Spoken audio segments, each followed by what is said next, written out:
Okay, we're gonna go again. No, it's fine. Hey, I'm Floyd, with them. Floyd. It's right here. Fucking get the Here we go. I'm gonna have a fucking heart attack in here. Get back in your fucking box. I can't even believe this. Shut up. Are you gonna shut the fuck up? Not how we make movies. Shut the fuck up. Shut up. Shut up. Shut the fuck up. Shut the fuck up. Now, if anyone stops this scene again, I will shit on you. I will shit in your mouth. I promise you. Is that clear, Lloyd? Is that good for fucking sound? Now we are going again. Camera and motherfucking sound. In a world of bad movies, two follically challenged men will stop at nothing to share their opinions of them. Their wives are tired of listening. But are you? This isn't the podcast you deserve, but it's the one you need. Prepare yourself for bald guys and bad movies. Welcome to Bald Guys and Bad Movies, episode 54. I am Troy. Troy, cut it out! Here with my buddy, Mike Stella. Mike Stella. La, la, la, la, la, la. We were just talking about a space, Mike. One day we will have a YouTube channel. And it'll be dope. And we're going to have guests. That's what we wanted. We're going to have guests. We're going to have guests. We're going to have Mike's dad, Ray, and maybe even Mike's mom. I would love to have your mom on the podcast. Well, my mom was in a movie. Her hands were in a movie. Her hands were in Hook. There's a flashback when he's finding his happy thought to be able to fly, and he thinks back, and it's Jack. It's his son being born, and I remember that moment. Him being handed the baby, and the hands that hand the baby to Robin Williams are my mom's hands. Was she just on set that day? And like, hey, I have no idea. You never asked? I have no idea. Well, save it. I don't remember. Save it for the episode. It'll be a discovery for you too. It'd be really funny if I was completely wrong and it wasn't her. And then that's another story. Where the fuck did you get that idea? I know, right? What the fuck, Who dude? planted that seed? That's such a random thing. Yeah, totally. This week, Mike, we're reviewing what? The utter debauchery of Babylon. I always want to be part of something bigger. Yes. Let's go! Something that lasts, that means something.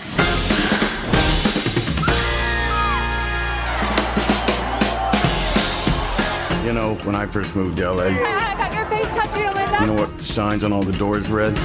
No actors or dogs allowed. I changed that. Morning! Good job for you. I'll do anything. That's the cocksucker they sent to screw us. This bitch is stealing the scene right from under me. She's icing her nipples so they perk up through her dress. I ain't icing my nipples. This is natural. Where do you say we come in for my close-up now? Oh, yeah. Whew. What a party, man. Utter fucking... Where to begin? It's 3 hours, so I don't know how you felt about it. How'd you feel about it? I didn't mind it at all, but... I liked it. Yeah. It didn't feel like 3 hours at all to me. I was compelled every single second. Dude, I was like... They had you at the geyser of elephant shit. Is that what you're trying to say? Yeah. Followed by a golden shower. Right. And when he says followed, like the next few frames later, golden shower on a fat man. But before we get to... we got a lot to unpack here. Let's summarize real quick, just so I can get the summary in. So, Babylon is a 2022 American epic, no shit, period, black comedy drama written and directed by Damien Chazelle and featuring an ensemble cast, including Brad Pitt, Margot Robbie, Diego Calva, who was amazing. Phenomenal. Javier Bardem. He didn't look like him to me, like a young, skinnier... You know what it made me think of? I was like, if Javier Bardem didn't look like he had hit every fucking branch on the ugly tree on the way down, like more handsome Javier. Yeah, an extremely handsome Javier Bardem. But anyway, he was phenomenal. I mean, he held his own in scenes with Brad Pitt and Margot Robbie. You know what I mean? Yeah. Like the charisma of this guy, instant star. Also, Gene Smart, Lee Jun Lee, Pavon Adepo, and the picture chronicles the rise and fall of multiple characters during Hollywood's transition from silent to sound films in the late 1920s. That is the film in a nutshell. That is exactly it. So we're going to get into spoilers now, but that is essentially what the film is. There's a lot of comedy, but also there's some real dark shit. Yeah, some tragic dark shit in there. Really creepy dark shit too. Oh at one point. boy, does it go hellishly dark. Yeah. So the asshole of LA, as Tobey Maguire puts it.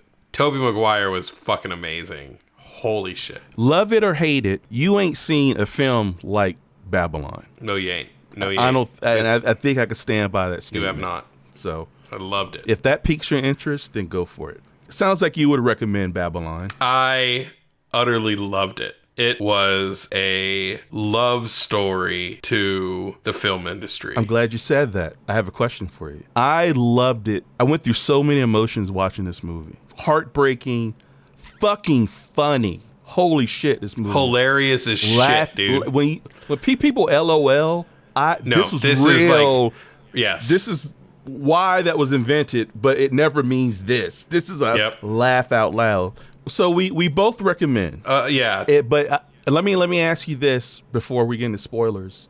How deep of your love of film do you have to have? The process of filmmaking. Because I wonder if someone not us, someone not interested, someone that didn't have actual hands-on experience. I mean, you have had way more than I have.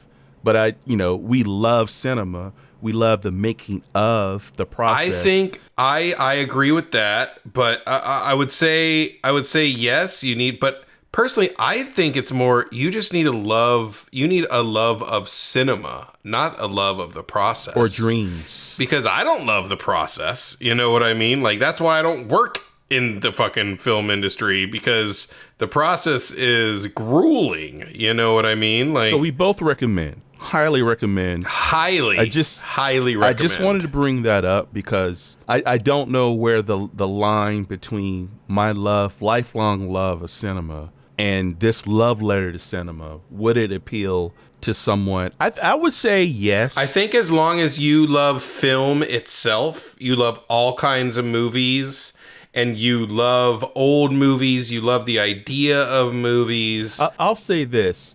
And I think it applies for anyone who has a dream or had a dream, right? You need to splice in Martin Luther King right there. Is this it? This is what I got all those ass whoopings for? I had a dream once. Oh yeah, I'm sure that would it's highly appropriate to do that. Mike's racist meter. It's time for Mike's racist meter.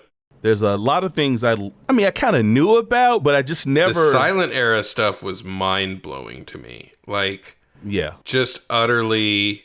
I had no idea what it was. I mean, it was insane. You see them filming because there's no sound, so it's such a jarring thing. You see them filming loudly. Yeah. Different little mini movies all over. Against backdrops. Like 5 or 6, 7 simultaneously. All back to back. The directors are all sitting like back to back. Like one set's catching on fire and everyone's running away, but this guy, this one team is getting some great stuff. So they're like, fuck it, and they're like shooting with the fire like 10 feet away from them. And there was no unions, I don't think, back then. People were literally fucking dying. Yeah. Do a little bit of research. And that's the other thing, like I did, and I could talk about it more later.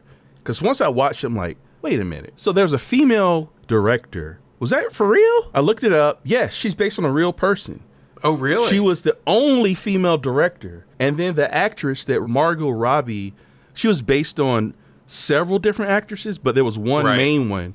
And her first film was directed by this female director. Oh, wow. So I'm like, wait, okay, so the Asian singer Like, I know we want to be more inclusive. She's based on a real person, like across the board. And there were real Hispanic American people in the Hollywood system. There wasn't a whole lot of them, but they were there. Well, I mean, shit. California was Mexico 30 years before the beginning of this movie. You know what I mean? Like, literally, like, we stole California from Mexico only 20 years before this movie started or something. Like, literally, when did we... Let me see. When did we steal Mexico? I want to find that out.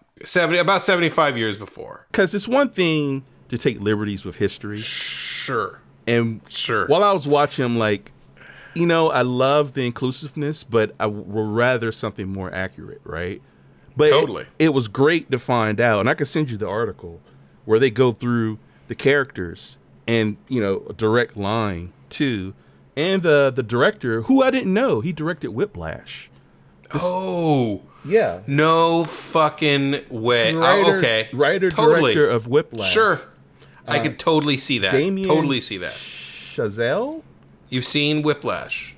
I still haven't seen Whiplash. My kid loves it. My son loves it. It's phenomenal. Yeah. But it has that same sort of snappy dialogue.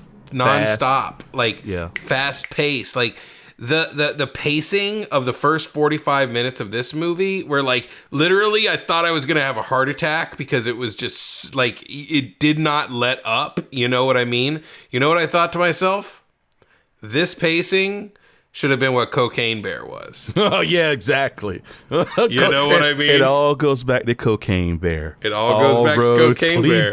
All roads lead back to Cocaine Bear. You're fucking right. Because, you know? And it makes sense because they were all like fucking blasted out of their minds. Holy shit, and it was dude. so fast paced. Now, I've seen bits of Whiplash, and I know his camera work is like, can be very like, you know, animated. But if you had told me Martin Scorsese directed this, I would have totally like believed it.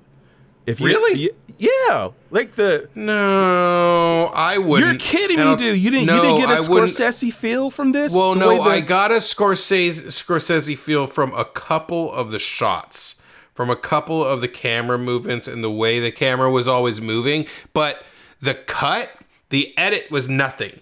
Absolutely nothing like a Scorsese Also, film. P.T. Anderson. Paul, I got a Boogie Nights feel from this.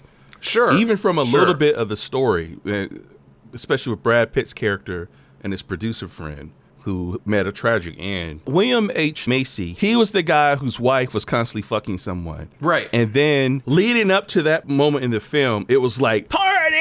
It was all. And then that felt like a dividing line was when shit started to get dark. The party was over. He blew his brains out, which is kind of similar to, even though it happened off screen, but I felt like that was like, at least for Brad Pitt's character, the end of the party almost. But one thing I will say, man, that fucking party at the beginning, I was just watching it just like agape, just like holy you were watching fuck. It agape. There were a lot of things agape. Yeah, fucking party.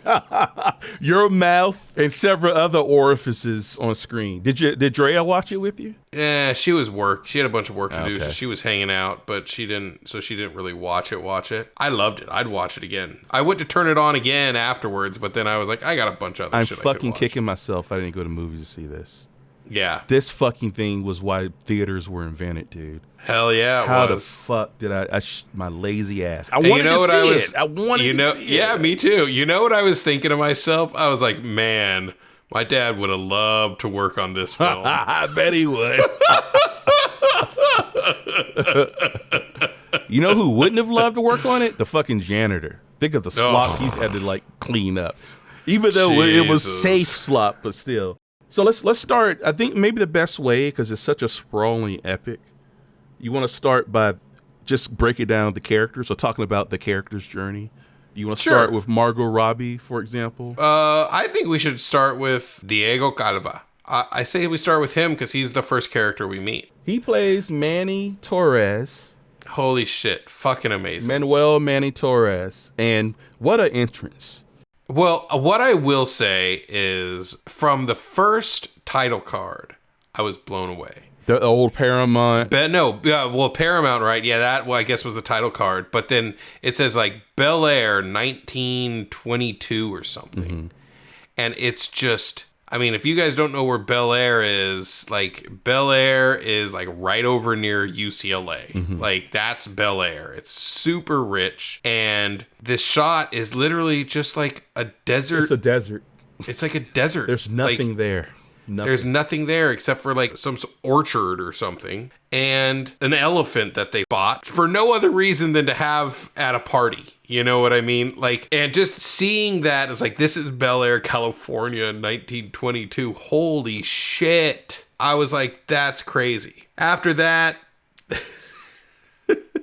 bunch of shit happens literally, and then you get to this party, and the party's being, you don't even see the guy. Wait. We gotta say shit happens. There is the first 8 minutes or so them trying to get the elephant to the party, which is way up this hill. So it's in the back of a truck that's about to struts about to crack.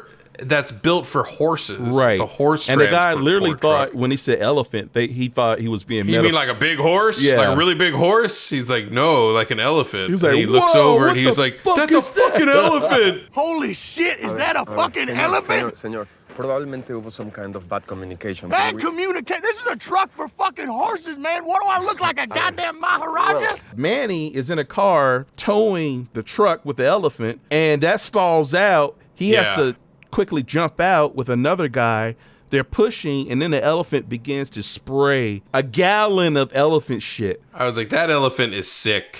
Yeah, elephant fucking diarrhea. I don't think Manny got any on him, did he? He got a little bit, a little bit of splatter. And certainly the camera got a whole lot of it. You know what? The camera is just covered. And that poor guy. All I gotta say, the Manny's helper, that guy. But all I got to say is that elephant, I don't think was feeling very well, because I don't think elephants like projectile diarrhea poop on a regular basis. Yeah. You know what I mean? And so I was like, Jesus, this is awful. That was one part that Andrea saw. She was like, oh my God, no! The marvels of CG, where we have gone, we can now animate an elephant's asshole opening up and unleashing Niagara Falls of shit on someone. Oh, it was absolutely horrendous. And Manny is basically just like the helper. He's like the production assistant of this party that the head of, what is it, Kinescope? I think it's Kinescope Studios throws every, like, and that's a made-up studio, weekend. Right? I imagine. Probably, I assume. And it's funny because I didn't even see that guy at the party. Like, I didn't even see him anywhere on the party because they introduce him later on in the movie. Wallach? Which guy? Wallach, the head of Kinescope. Larry David's best friend. That guy. Yeah, Larry David's best friend. Yes, that guy. Okay. Yeah, and I didn't even see him at the party. Flea is in there. Like, I thought Flea that was funny. Looks like a fucking flea. Jesus Christ, dude. he fit right in there. He was always a weird looking but you know, the screen loves him. I think you said it in the previous episode. Yeah. Like, the weirder you look, the better you look on screen. So Manny has aspirations. He throws this party every week, or helps throw this party. Basically makes sure it happens. And he has aspirations of being in the movie business. While he's there, luckily, Brad Pitt's character gets too drunk to drive home, and Flea tells him to take the car and drive him home. And while he's on the way home, Brad Pitt takes a liking to him, and now he's in the movie industry. And he's helping out on Brad Pitt's film the next day. And he likes him just because pretty much he helped him get to his house, even though he's kind of pretending he was too drunk to walk. Yeah, but I also think he just likes him because he's real. Like, that was the one thing about Manny. He's just such a real person. Right. You know what I mean? Like, and passionate. Yeah. There's no lying in him. And he's so passionate about wanting to be in the film industry. And then utter nonsense occurs while he's on set that first day. And he has to hightail it to get a camera because they destroyed all 10 of their cameras in the battle scene that they were shooting earlier in the day. And so he has to hightail it back to the studio to get another camera. He makes it back just in time because he steals an ambulance so he can cut through the LA traffic to get back to get the shot right at sunset, and he gets back just in time, and it seals the deal. Yeah. And that was his trajectory was set. He very quickly rises through the ranks. There's a lot of back and forth, but basically he rises through the ranks and then ends up a studio executive at one point. And I was just like blown away by that. Now, Manny has two loves. Manny loves cinema, and he also loves Nellie Leroy. He falls deeply in love with Nellie Leroy, who he meets at the party. He helps to get her into the party. Yes. And he does his first snort of blow with her. She is such a firecracker, such a bolt of lightning. Yep. That he can't take his eyes off of her. And it begins, a decade-long friendship, love from afar. And that's kind of the heartbreaking part of it. And what I like about this movie, I'm going to broaden it just a second. Brad Pitt's character is actually a good guy. Oh, yeah, he's a nice guy. Like, near the end, one of his last scenes... he falls off what about when he falls off the fucking balcony and you're like, oh, fuck, and you're crash, and it turns out he just hit the balcony right below him and, like, falls into the pool? And, oh, my God. The last tip he gives, he's like... Hey, you do a great job. What's the best tip you've ever received? $50. Who gave you that? You did, Mr. Conrad.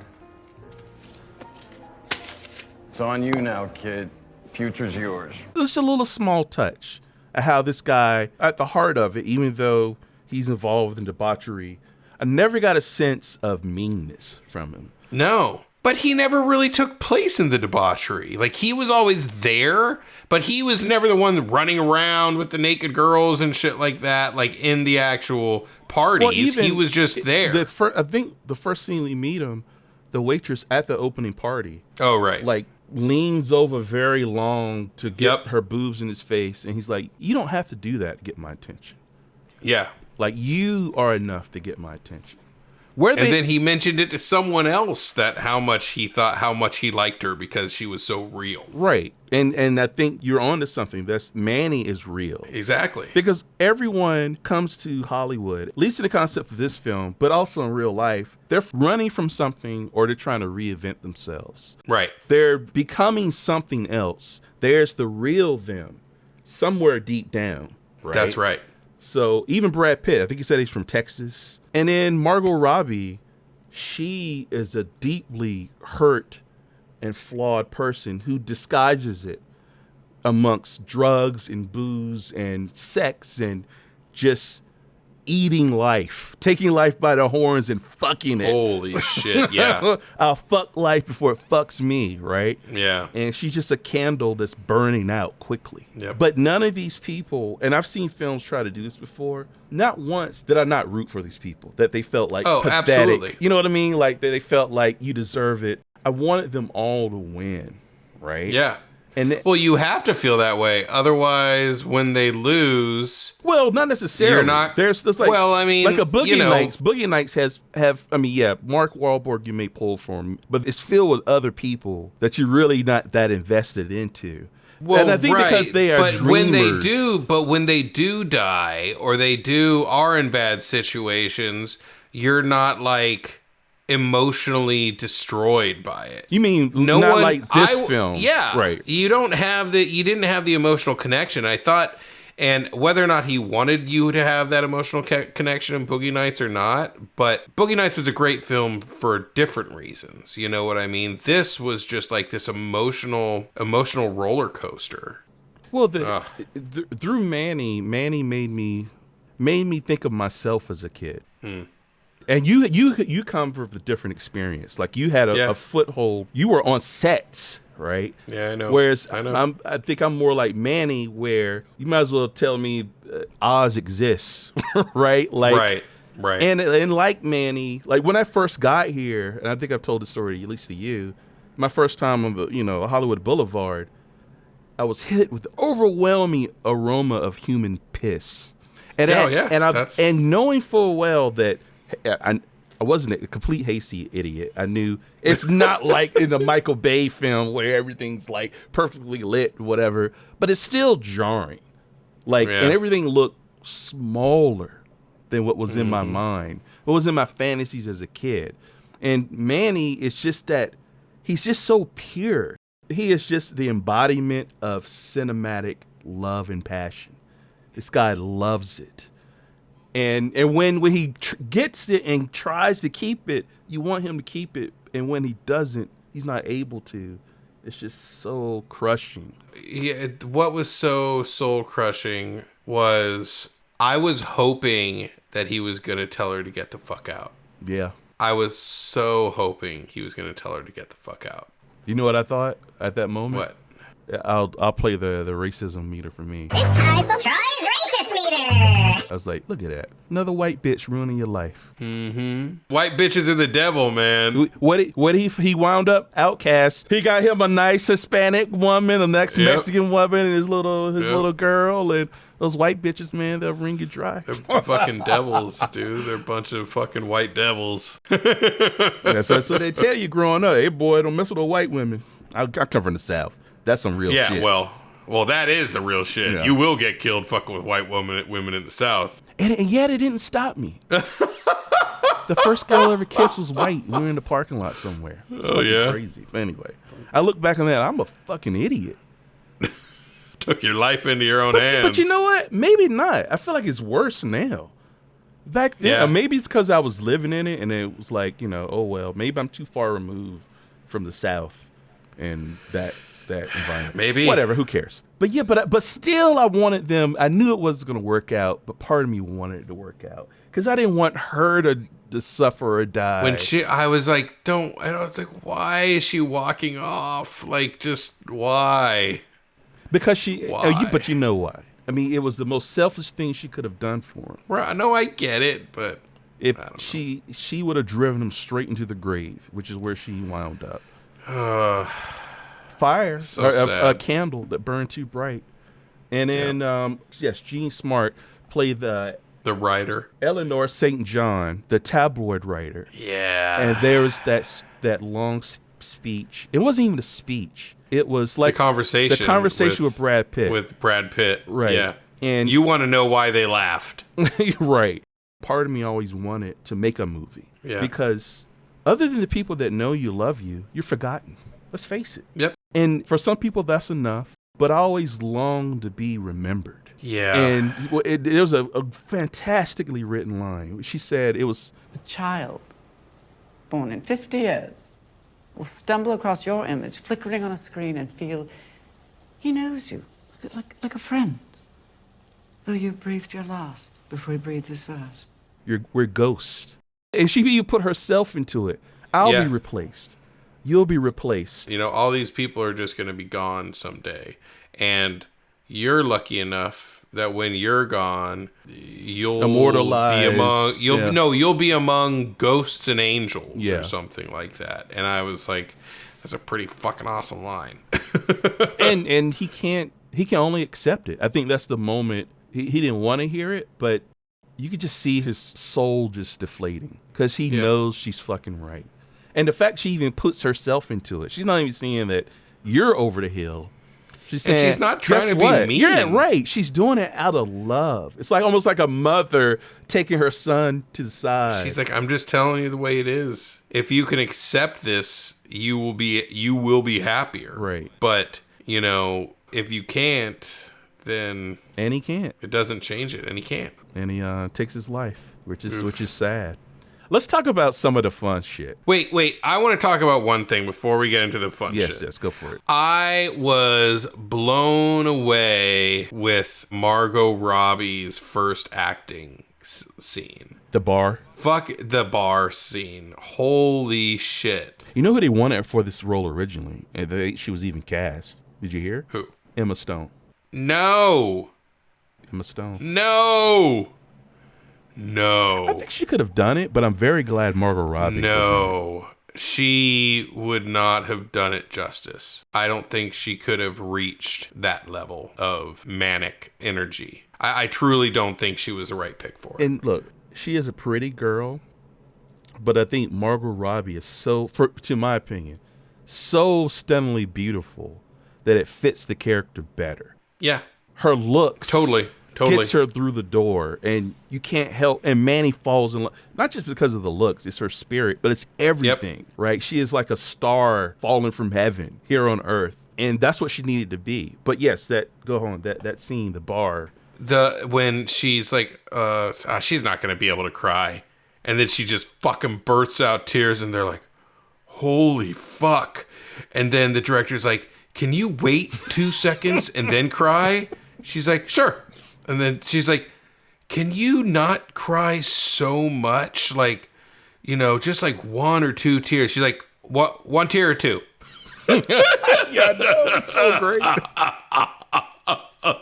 Then the fire's breaking out. They're trying to put out the fire. She gives like this super complicated direction of how she wants her to look at the girl at the door, like hold it back, burst into tears, and then laugh in embarrassment, and then look at her one last time, remember the like all this backstory and direction, and you're just like, well, she's a fucking star. Right, you know what I mean? Undeniable, like, undeniable. She's like, and then it ends, the fire sets are burning all around him, and the entire fucking she's on the bar dancing, kissing the men, taking shots.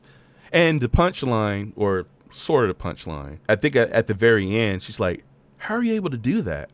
How are you what? Oh, yeah. It's like, how are you able to cry on demand? It's like, I think about home. I just think of home. Yeah. And that's what I love. Like, you get minimum, because Eric Roberts shows up later as her dad. Right. And they never just dish it out what happened to her, but you can put 2 and 2 to fucking together. He was probably abusive. Maybe he molested her. Who the fuck knows? She had a horrible... her mom's in the loony bin. She's in the psych ward. Her mom's in the loony bin, but she does also talk about the fact that all the kids used to call her horrible things and say, like, she was the ugliest girl in the town, which is fucking madness. So I didn't really know like how much she really hated her dad. She wanted him to fucking die. I mean, I guess later on when she's super angry, yeah. So why did she bring him back? You know what I mean? Like, why did she bring him out? I just didn't understand. Wait, what? Part. For what part? Why did she bring him out to L.A. after she got big? You know what I mean? Oh, I think he just kind of glommed on as her manager. I took it as... I thought it was weird. I would have... I mean, if I was her, I would have just told him to fuck off. But here's the thing. It's not so easy. Even parents that abuse you still, deep down, the little girl wants approval. No, you're right. It's a hard thing to break. So, dude, what about that fucking rattlesnake? I want to see someone fight a fucking snake! Yeah. Well, yeah, because her dad... It's a story her dad famously has told. There's another...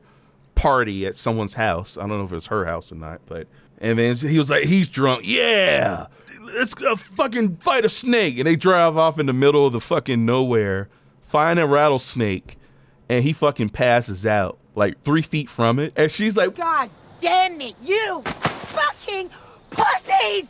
You fucking piece of shit, fucking bullshit, fucking pussies! The night is almost over. I got a 10 a.m. call time. I just want to see a motherfucking snake fight! I'll fucking do it. And the snake fucking bites her neck. She's running around. Oh. Everyone's running around. And, it's chaos. Brad Pitt's the producer who first found Brad Pitt gave him a shot. Oh, right. He's stuck in a toilet seat lid because he was crying and got stuck in a toilet. He was trying to drown himself in a toilet because he had like struck out with some girl. He's always striking out. The toilet seat's around his arm, like one arm and his neck, and he's just sitting there. Oh, fucking thing is so fucking funny. And then, oh my God, there's a moment where she could have been happy, and in my research, this is kind of based on real shit. Like, for example, the real actress that she's mostly based on, apparently a father did sexually molest her. Oh. I'm not going to say that Robbie's character was, because you don't need it. All you need to know is there's some bad history there. But there was like 3 different actresses they combined her with. So there was some lesbian relation, especially, well, even now, it could be taboo, right? In this fucking climate we live in. Totally. So, but I felt like with the Asian actress, Lady Fei Zhu, they actually had a connection. And that might have been her happy off-ramp. Oh, right. But because it was too salacious, basically Manny, I don't think he paid her off, but he just... No, he fired her. Is that what he did? He fired Lady Feiju. Yeah. So, and this is where the corruption of Manny comes into play. Yeah. The trumpet blower. He was good. He was good too. Sidney Palmer. I thought he was introduced like at the beginning, but I felt like he was very much not this as fleshed out of a character as the other ones until he got big. You know what I mean? You'd see him periodically, and basically you just see him talking shit to the other one trumpet player who's always playing flat. But like, I don't know. I was surprised when all of a sudden he was actually a main character all of a sudden. You know what I kind of felt near the end or at the end when I was thinking about this movie?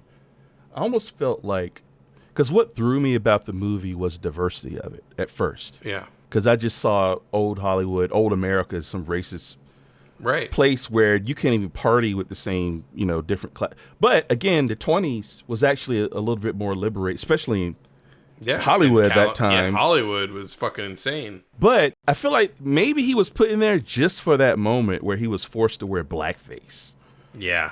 And it's Manny that's doing it. And you could tell Manny, it hurts his heart to do it. But he's like, if you don't do it, this movie's done. And then it's kind of a cheap shot. Like all these people, they're not going to be able to like get their checks and feed their families. Because you can't be light. You can't be too light. Right, because the way they were lighting him, he looked lighter than all the other African American players. Because he was lighter skinned, and also since he was the main person that they were featuring, he was lit a lot more, so you could really see him. So with the slightly lighter skin and the lighting, blown out lighting, he looked completely white, like a lot lighter. He had to put shoe polish or whatever, the coal dust or whatever the fuck. So black man had to put on blackface so he could be black enough. But I felt like he's there to represent racism. Yeah. Because I don't feel anywhere else in the movie you got racism, right? Right. And it's not that I wanted it. I'm happy that Brad Pitt's character embraced Manny. And that Manny was, and then, the Lady Faye was able to like sing and mingle, and which threw me. But there was blatant fucking racism. I mean, this is Birth of a Nation. This is that period when that fucking movie was made. What, D.W. Griffith, right? So it was there. So I kind of felt like that's what purpose he served. I'm not saying it's a good purpose. I agree with you. He was the least fleshed out of all the characters. Yeah. But in a sprawling 3-hour movie, I don't know how you would have done it. But all I gotta say is, holy shit, that trumpet, the fucking music in this movie was insane, dude. Just insane. The movie had a rhythm. Yeah. And it was cut to the rhythm. Like when Margot Robbie was like 150 beats per minute, man. Dude, let's talk about the editing. When she was on the bar set and, getting her rhythm, and then that was intercut with Manny racing to get the camera back, and Brad Pitt being pushed up the mountain because he's so fucking drunk. Yeah, he's so fucking drunk at that point. And magic hour. And that German fucking director fucking yelling at everyone. Holy shit, that was so funny. That was Spike Jonze, I believe, dude. The director? Yeah, Otto von Strasberger. Nice. Holy shit. You know Spike Jonze, right? Yeah. He a lot of videos. He did a lot of music videos. He did the Fatboy Slim one, right? He did Where the Wild Things Are. Right. He did some Kaufman stuff. Did he do adaptation? I can't remember. Yeah, I didn't realize it till I watched the interview with Margot Robbie, and she was talking about it. And Spike Jonze as a director, and he's directing Spike Jonze, a director who's directing because they were like, it's like so fucking freaky. So fucking funny. How it's like, there's layers to a scene. You know what I thought was amazing? The way they would say lines, and then those lines would like show up later in like the talkie movies. You know what I mean? Like it was this, and they did it so subtly and it's so nuanced that I was just like, wow, it's just masterful. You know what I mean? I can't think of an example exactly. Well, but for sure, I was just blown away. The most obvious example would be at the end when Manny, basically Margot Robbie, she's on the hook. We can't. There's so many things we got to talk about. We got to talk about Tobey Maguire.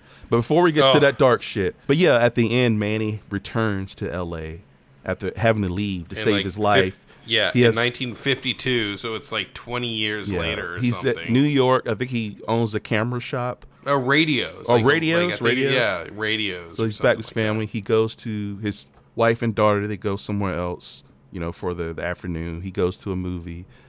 And oh my God, I love that part. Yeah. Normally, I don't really like those like kind of avant-garde sort of moments in movies, but it just hit, and like it went through so many movies that I just absolutely love, and not the obvious ones. Like they even flash Raiders of the Lost Ark when the Ark, that one moment when the sky was opening up, the Ark was, and it's not like the typical. I think 2001 was in there for a glimpse, but it was like really like select moments that I haven't seen before in a montage.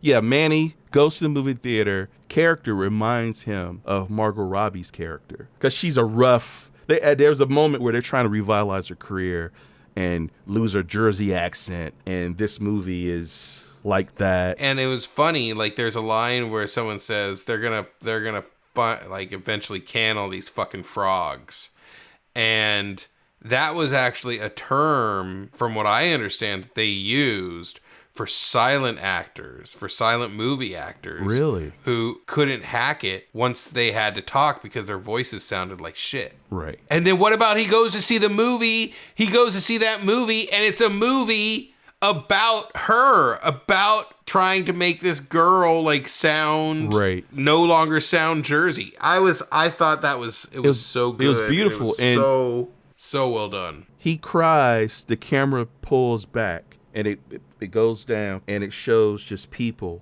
These are the people. Tabloid lady, what does she call them? They're the people in the dark watching the ghosts. Yeah. Right? And then it slides back up, and he there's a little bit of a smile finally. Like he composed himself, and I felt like the joy. He's discovered the joy again. Yeah. He's lost it all these years, and there it is. Again, he's seeing the joy. And now he's the people in the dark. He's one of those people. He may not be the person on screen. He was never the person on screen, but you know what I mean, right? Like, I thought it was beautiful. Honestly, I teared up. I teared up a little bit at that. I'm not gonna lie. Like, I teared up a little bit here and there, but I thought it was. I utterly enjoyed it. There's two things we must talk about. Okay, bring it up. The funniest fucking thing I've seen in a long fucking time was the first scene they shot with sound. When they were trying to get her fucking line. Yeah. My God, dude. My God. Holy fucking Christ. That shit was hilarious. And my whole thing was like, I felt like she was good. Like she delivered when she finally got the lines right.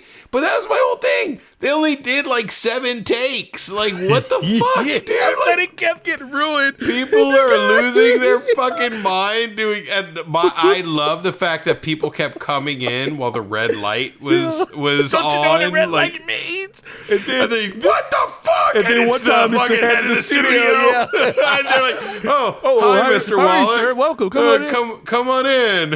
But the guy at the end, who was he? The guy that was the little short guy. He was like, motherfuckers, if anyone ruins this, take out shit in your mouth. I swear to fucking God, I'll take a big shit in your mouth. He was so good. He was in Wolf of Wall Street. He was in Wolf of Wall Street. He was one of the buddies.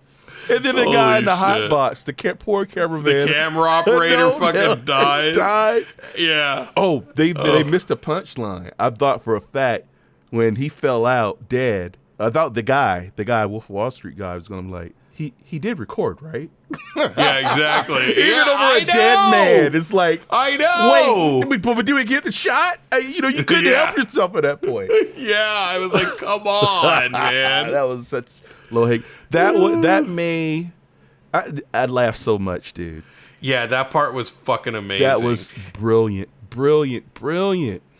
Fuck, that was good. But it was so good. Let's talk about Tobey Maguire. We can't. Oh, it was like when Elijah Wood played the crazy fucking guy in Sin City. Yeah. You know what I mean? Like, it was so good. I was like, holy shit, like, he is so great as this character, you know? With the yellow teeth, like, holy shit, the fucking yellow teeth. And he was like, that laugh that he did.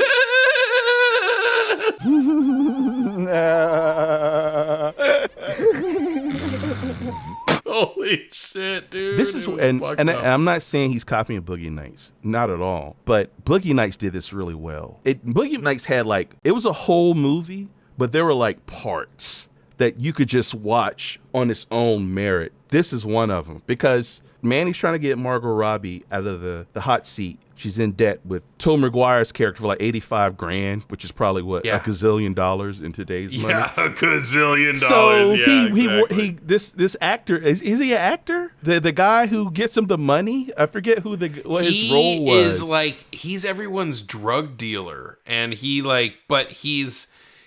is an aspiring actor. So he's like, I can get you the money. I'll say, okay, great. You got the money? Yes, let's go. They go to Tobey Maguire's place with the satchel money. He just wants to drop it and go. And the guy, the bodyguard, is the guy. He's an actor who lost a lot of weight. Spitting, hawking up loogies and spitting all the time. Yeah. So they having this weird conversation, and Maguire's like pitching him a bunch of horrible movie ideas. There's this guy. There's a guy you have to see. He's so big. He's so big. Wait. You got to come with me. I'll be right back, right? And he's like, oh, man. He's like, we got to get out of here, man. Like, no. I don't know how it comes up. He was like, how'd you get the money? He was like, oh, they just make it. And he's like, what? He's like, are you telling me that's fucking prop money? The guys just make it. He's like, yeah, it's prop money. Where's he going to get $85,000 on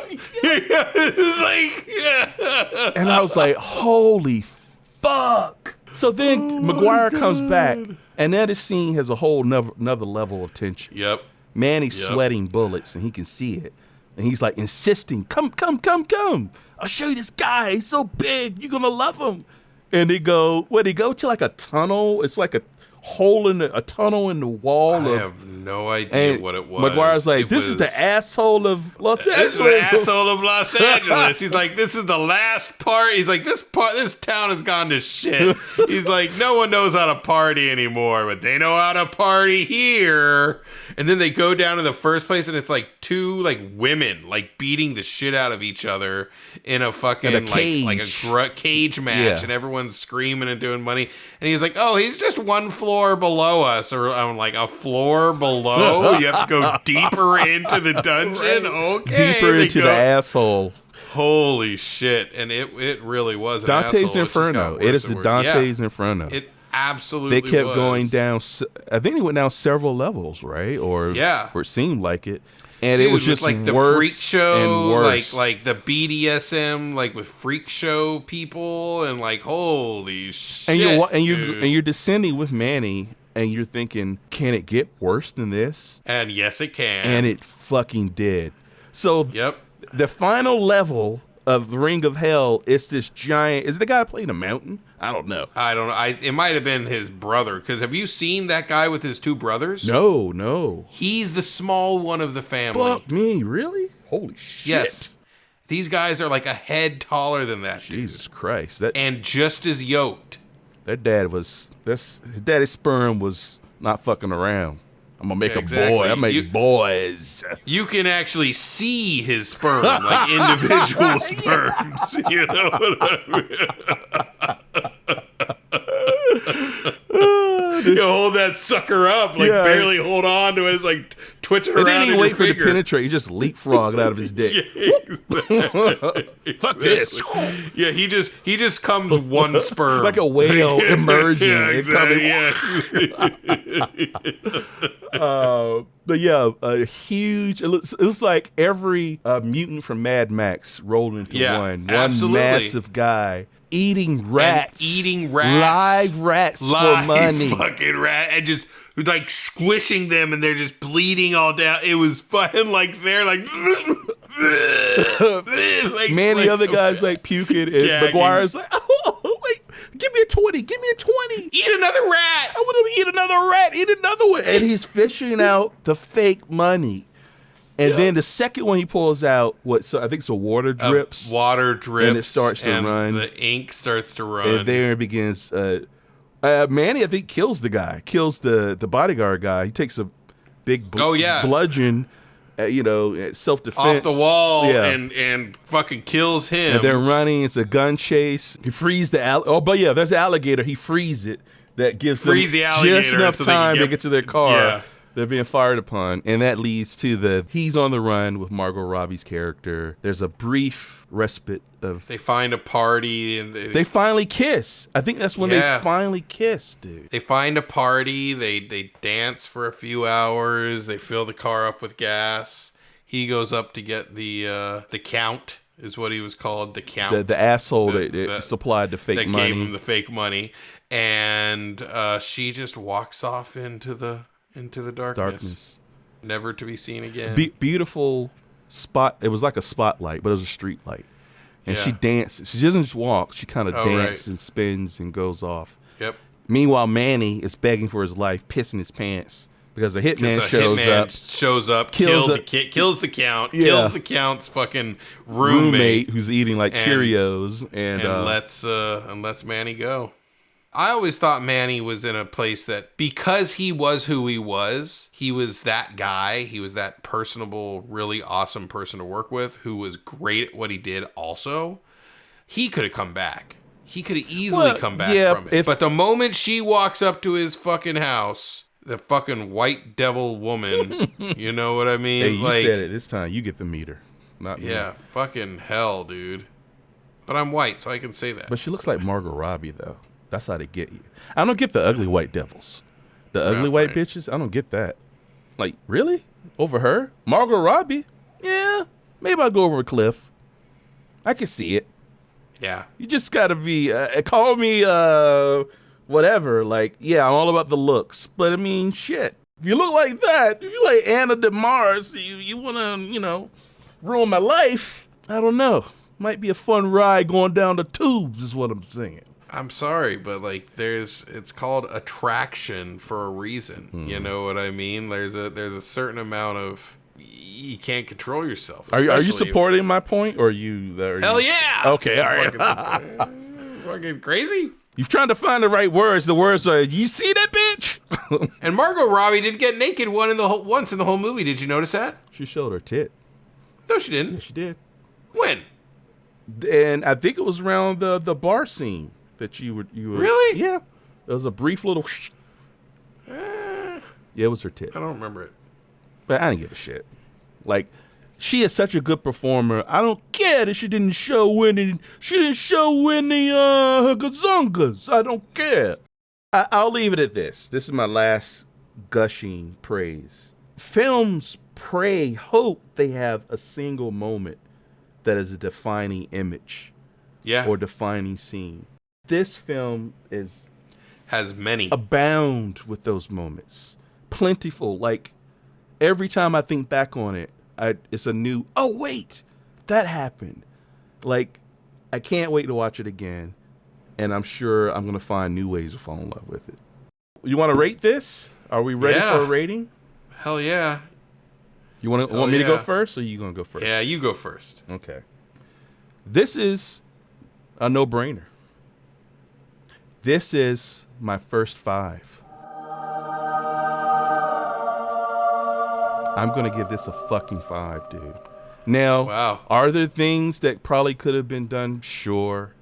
But I want to watch this again, and I know I'm going to want to watch it again and again. Maybe just certain parts, like Goodfellas. Certain parts I want to see, but this movie stuck to me and affected me in a way that, for me, this was a perfect movie experience. It was so good. So I'm gonna give it 5. 5 torrential elephant diarrhea shits on a migrant worker out of 5. Does that make it racist if I say the migrant worker? It was true though. It was a migrant worker. steaming piles of shit out of 5. You know, it's funny because I was thinking about giving it a 5, but I don't know. It's funny because it did kind of jump out at me as maybe I should give this a 5, but I thought to myself, should I give this a 5? So that makes me think that it's not a 5. Well, I think, look, I mean, not saying you're wrong. No, my logic is this. I think 5s are hard because a lot of our 5s, when we saw it the first time, we may not have said perfection. Right. Right. And even those films that we would say are 5s now, at the time, we probably wouldn't have called it perfect. But there's a lingering effect. And maybe I'm premature in saying that. I just know me, and I know how I felt about this movie. This is a 3-hour, 8-minute movie, and I didn't mind a single goddamn second of it. I thought to myself, this could have been a 5. But the fact that I had to think about it, I think I'm going to give it a 4.5. I feel like that's the right answer. Still a great Yeah, score. no, that's great.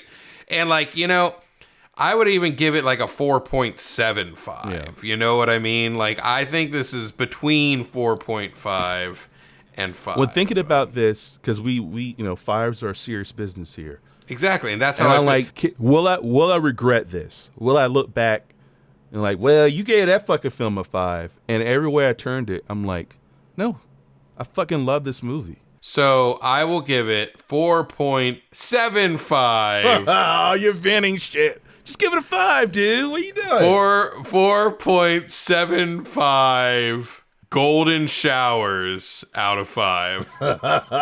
Why not? Ladies and gentlemen, can I please have your attention? I've just been handed an urgent news story, and I need all of you to stop what you're doing and listen. So if you would like to support this show, keep us going, keep us rolling along, uploading content, you can support us by going to patreon.com/baldguysbadmovies and donate to the show. We're going to use those funds to make sure we can see any movies that you guys want to see and getting our studio set up so we can start recording video and doing these not just audio but also video on YouTube. And once a month, we will pick a patron to choose a movie for us to review. And we'll review it. We'll dedicate it to you. But either way, we just hope you enjoy the show and keep on coming back.